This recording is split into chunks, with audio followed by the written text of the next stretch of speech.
Olamana Trail, one of Oahu's toughest hikes, was the scene of another hiker fatality today.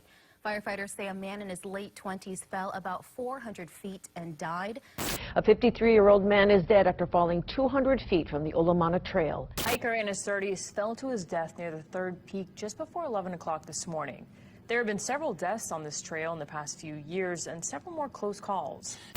On average, I would say once a week or once every 2 weeks, there's a helicopter rescue. But then when you go beyond the first peak, that's when it gets gnarly. As you can see, Olamana Trail is one of the most dangerous hikes in Hawaii. This trail is 4.4 miles round trip and takes you up and down 3 different mountain peaks as you climb nearly 2,000 feet of elevation. Much of the hike involves mountain climbing up and rappelling down the sides of mountains as you hike precariously along a nice edge. Each peak becomes more difficult and dangerous than the last, which is why many people stop after reaching the first peak. We, however, had our sights set on completing the entire hike and setting foot atop the treacherous third peak. We had no idea what we were in for. Alright, it's our last full day here in Hawaii. A little sad to be leaving, but we're going to finish it off on an epic hike. We are doing the Olamana Trail, also known as 3 Peaks. It's about a little over 4 miles total. It's supposed to be fairly strenuous, and at points you're literally climbing up the side of a mountain pretty much, kind of scrambling. There's ropes you got to pull yourself up and down with. So it should be a lot of fun, and the views are supposed to be spectacular. Hopefully it'll be clear up there, but either way, should get some really cool video footage. And yeah, we're excited. So let's go get started. And so our journey began. Since the trailhead is actually inside a golf club, you must first make your way through the golf course to the start of the trail. Make sure to park on the side of the road outside the golf course entrance though, to avoid getting a ticket or towed, because we heard they are really strict about this. After about 1.5 miles, you're going to see this small sign covered with stickers marking the official beginning of the Olamana Trail. Let's do it! The first 1.5 miles or so will take you through a forest landscape as you begin your climb to the first peak. Don't expect any amazing views during this part due to the tree cover, but it is a great time to just take in and enjoy the beauty and serenity of the Hawaiian forest around you. It's not too difficult during this section, but it is a pretty much constant climb, so it's definitely gonna get your legs burning. It does start to get more difficult the further you go as well, so keep that in mind. If you are considering this hike, please make sure to do your research and come prepared. Although 4.4 miles may not seem like very long for a hike, it's gonna take you way longer than normal, since the second half of the hike is mostly scrambling and pulling yourself up the side of a mountain with ropes.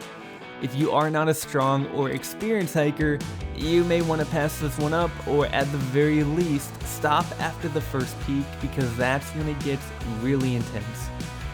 We came to the first scrambling section about 1.5 miles into the hike, where we found the first of many rope climbs.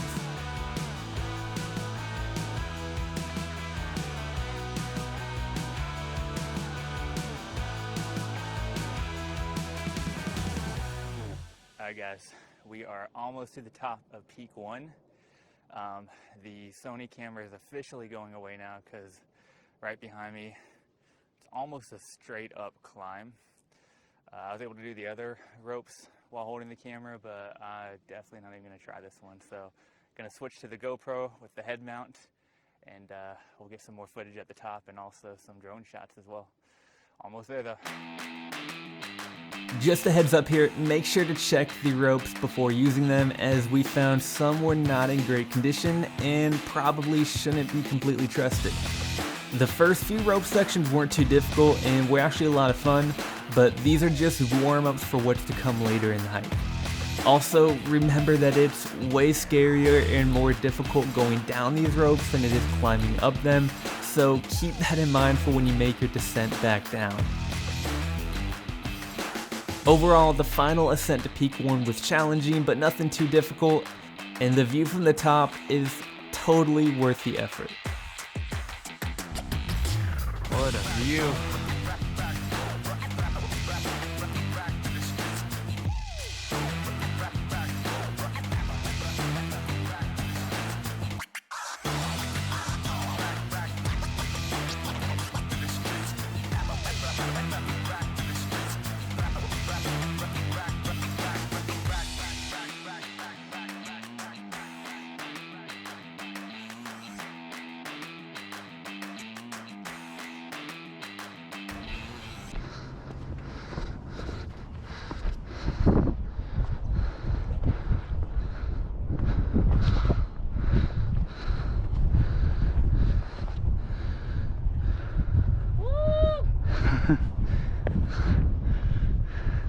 Made it to peak 1.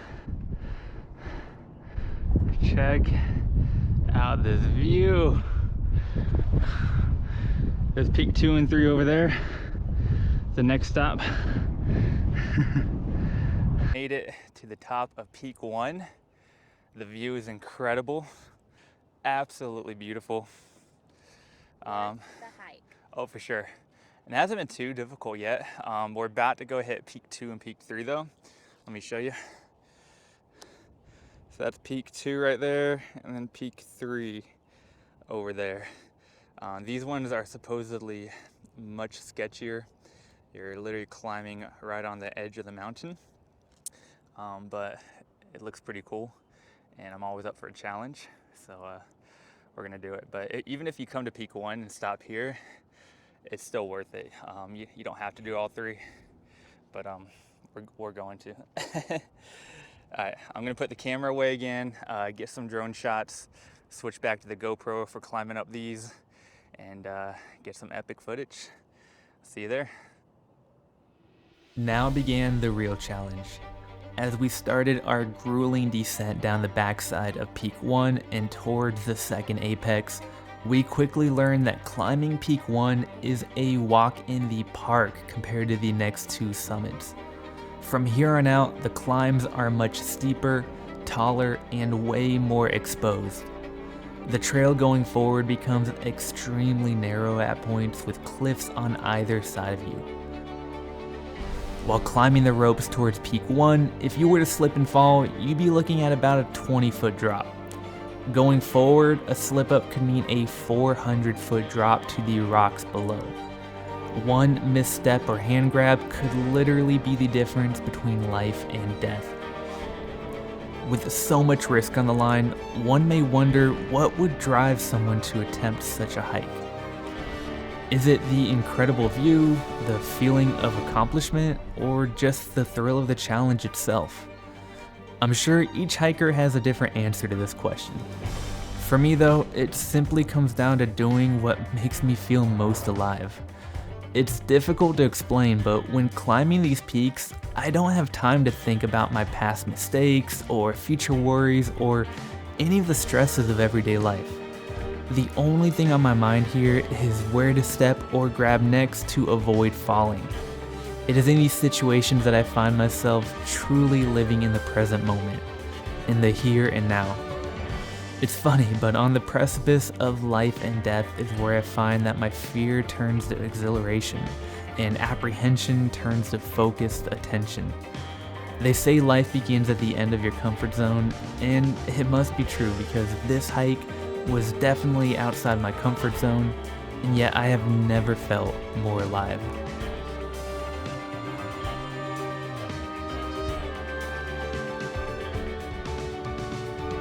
Dirty, bruised, and exhausted, we began the final summit of Peak 3. I've been on my fair share of hikes before, but never in my life has a hike completely exhausted me like this one. At this point, our muscles were starting to give out and our minds were telling us to stop and turn back. We had severely underestimated the difficulty of this climb and were down to a single bottle of water remaining between the two of us. And we still had the trek back to complete. But we had come this far and were determined to leave our footprints on the final peak no matter what it took. So we kept climbing. The final stretch of Peak 3 is a grueling 40-foot climb almost straight up the side of the cliff.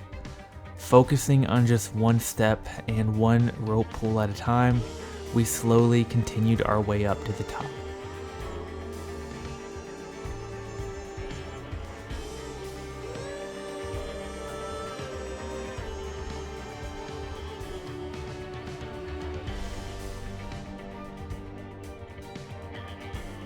A firm grip. Just in case you lose your footing, you got the rope to hold you.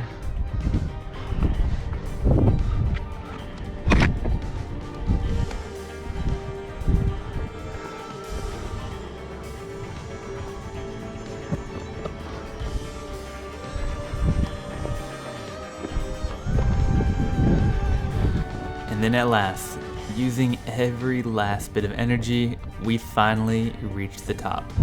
Got this, babe. Made it. We made it to the top of the third peak. Epic. At the top of Peak 3, you'll find a box left behind by previous hikers, filled with mementos and messages for all those who come after. It felt surreal reading the messages of those who came before us, and even more so to etch our names in this book, knowing that it may remain long after we are gone. In the end, this hike turned out to be a challenge unlike anything we had ever faced. But challenges I have learned is what makes life interesting, and overcoming them is what makes it meaningful. So for all those facing challenges, keep climbing.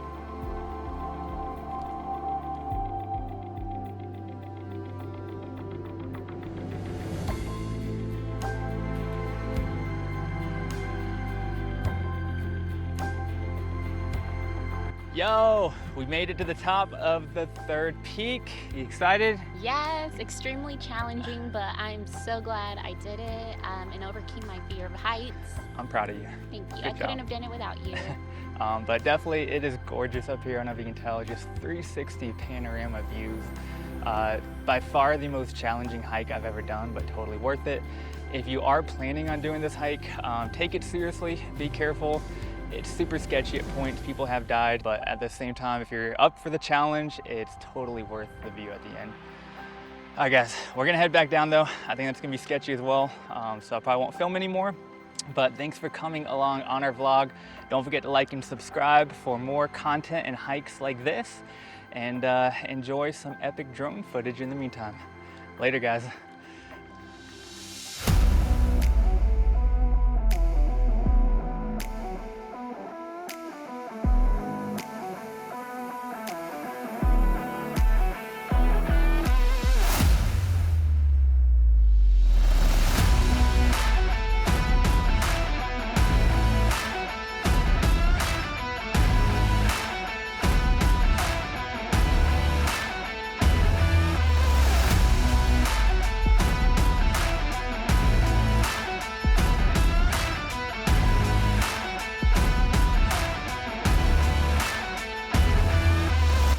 Thanks again for watching, we really do appreciate it.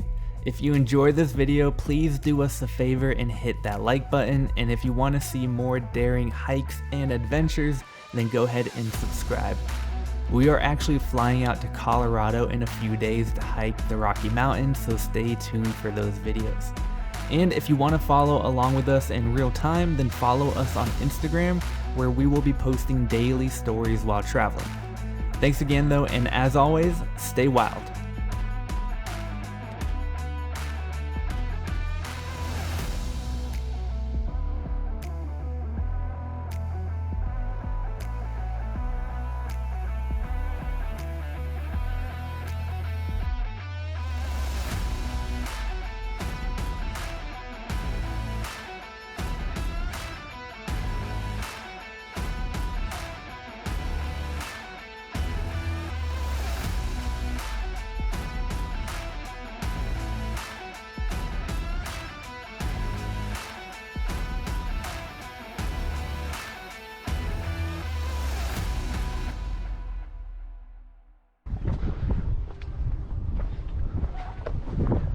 You okay? Yeah. Careful. If I die, I love you and live on with your life. I love you too, baby. You're not gonna die, you got this.